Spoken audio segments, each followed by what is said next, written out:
On a chanté, dansé, on a bu, on a même eu notre part de gueule de bois mardi dernier.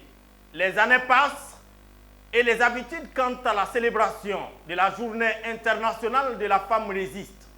À croire que les droits proprement dits de la femme sont relégués au second plan dans une journée qui, initialement, devait permettre à nos mamans de tirer la jauge pour vérifier les niveaux des acquis et sonner l'alarme où il faut. Hélas, mardi dernier, le folklore et les superfétatoires l'ont une fois encore emporté devant l'himalayanesque des crochets que la femme doit se défaire. C'est vrai que ce 8 mars, quelques initiatives révolutionnaires ont pointé du nez à l'image en Côte d'Ivoire de la conférence 5 histoires inspirantes à partager de Sika Finance et autres talk shows de l'ONG Bloom.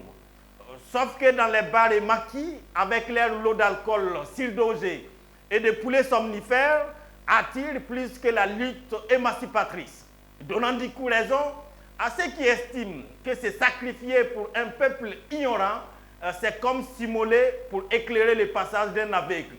Loin de nous l'idée de nous ériger en donneurs de leçons ou des pompiers des cimetières, cependant il faut l'avouer, et les femmes doivent le savoir, les mâles ne lâcheront pas du lest, voire ne descendront pas de leur trône pour si peu. Il faut descendre des hauts talons, se démaquiller s'il le faut et enlever les grosses lunettes solaires afin de voir le nez gordien dans lequel la femme est placée avec parfois sa propre complicité.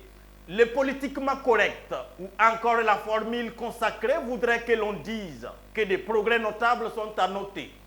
Ce n'est pas totalement faux. La femme vote désormais, dit-on. Elle travaille et a presque le même traitement salarial que l'autre. Elle fait de grandes études, elle les présente à tous les postes de responsabilité. Un tableau mielleusement peint, mais qui cache difficilement le fait que l'autre nom de la femme, c'est la pauvreté.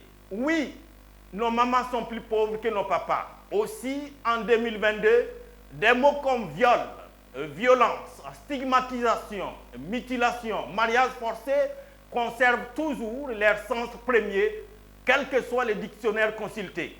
Voilà la guerre qui mérite d'être menée sans gants ni make-up, encore moins de faux ongles au risque de les abîmer. Oui, il y a de quoi à faire une guerre. Plus de la moitié de l'humanité est féminine.